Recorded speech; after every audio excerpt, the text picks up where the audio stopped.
How's it going? Jonathan here with Boston Collectors. Today's unboxing and review is dedicated to a limited edition piece, which stems from the Comic Masterpiece series. 000, or Trip, which you may hear throughout the rest of this review, made his debut in the Dr. Aphra comic book run.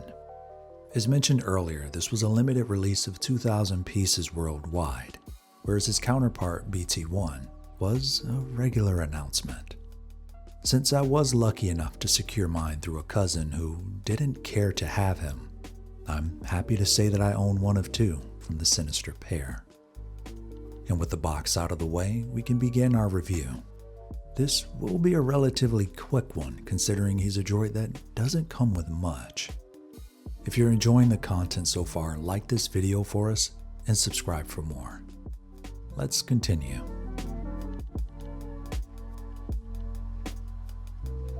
Out of the box, Trip is pre-equipped with an array of tools which aid in subjugating or assassinating his victims. These are all plastic components, and I'd be extremely cautious while posing. A neat feature I found showcased the flame torch superheating the nearby scalpel digits. I like the fall off of it, considering the distance from the source. Apart from that, the rest of his tools have a slight bit of wear to them, minus any sort of blood.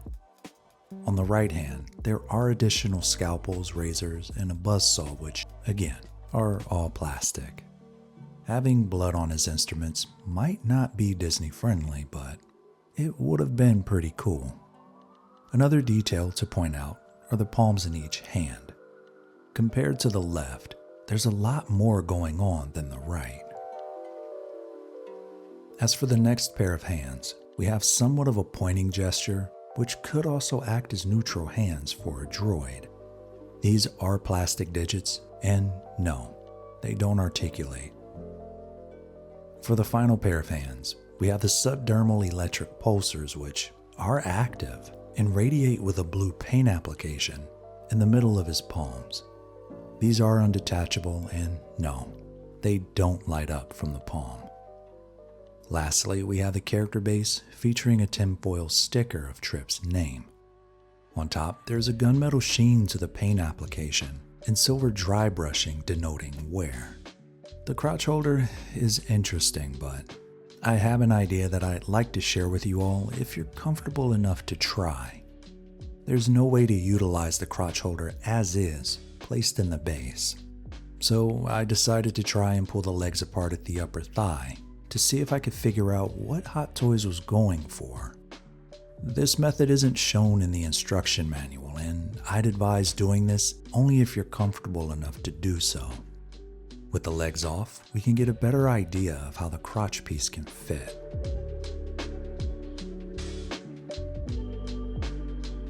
At this point, it's plugging the legs back into place carefully so that we don't scratch the paint application.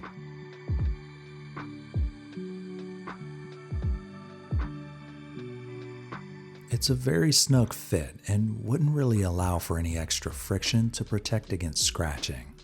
However, it fits and it's functioning as it should. It is an interesting choice to go with this kind of design for this type of droid though. K2, for example, utilize a modified type of crotch holder in order to stand. If anything, an altered waist clamp would probably be the better move for this one.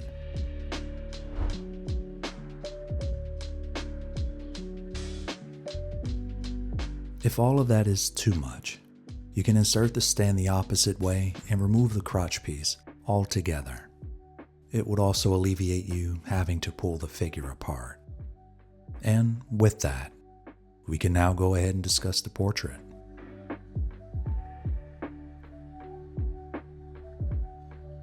In order to activate the light-up components to the photoreceptors, we'll need to pull apart the portrait from the middle. As you can see, there's one bulb lighting both eyes, but we'll have to install the batteries first.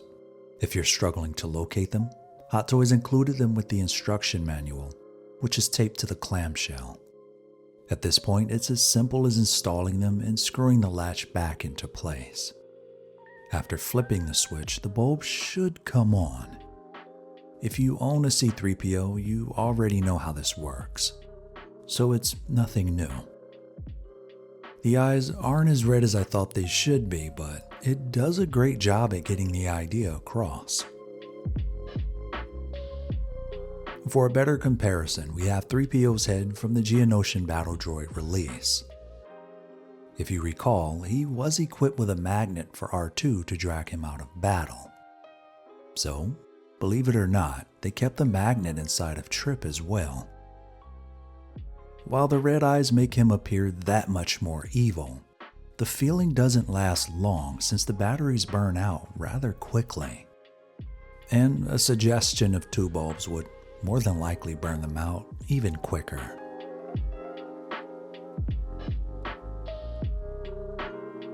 Hot Toys' paint application for Trip originally threw me off, but by highlighting the piece, you can get a feel for the varying application on his person.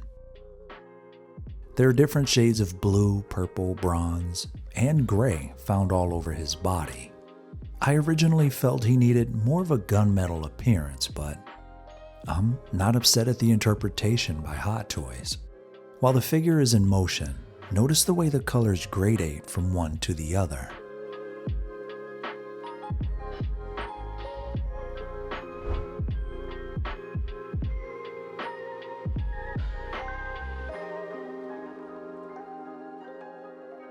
Even by me pointing out the way the paint looks on plastic sections, such as the feet, there isn't a disconnect from the die-cast areas as seen here on his waist. Another really cool piece to the figure goes to the engineering of the pistons along both arms. Unless your intention is to break them, you'll never exceed the articulation in the elbow joint to break anything. Trip feels incredible in hand. I'd say he's roughly 60% die-cast, if not more. Beginning with the arms, these are fully cased in metal, as well as the crotch and legs. The upper back is also made up of metal, whereas his chest is made up of plastic. Holding all of this up, we have ratchet joints in the knees, providing more than enough stability. And as a side note, Trip can be taken apart at each segment seen here. They're all socketed at ball joints, so you don't have to worry about breaking anything if you're careful. Why do it? Well, why not? Darth Vader did destroy him and BT-1, so if you wanted to set up a scene like that, here's your chance. Lastly, I wanted to pull Trip out of the studio lights and give you all a real-world look at what he'd look like in your collection. If you pose him properly, you don't have to worry about him toppling over without a base. It's all about weight distribution, and once you find it, you're good to go. I find he looked better with characters like Darth Vader, but he could also work with other pieces such as Grand Moff Tarkin or Death Troopers in the display. Making 000 a limited exclusive run isn't something I agree with. But if they made both of them limited, it would have put us in a rough spot for chasing. A counter argument for me would be a 2-pack release of both limited to 2,000 pieces worldwide. Why wasn't that considered? Who knows.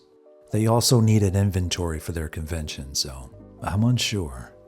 All in all, I'm happy to have him in the collection, and he wowed me right out of the box. So much so, I still find myself looking at him. I do wish he had die-cast articulated hands though, similar to that of an Iron Man. This one's getting an 8.5 out of 10 for me. Beautifully done, and I'm looking forward to BT. If you enjoyed this video, like and subscribe for more.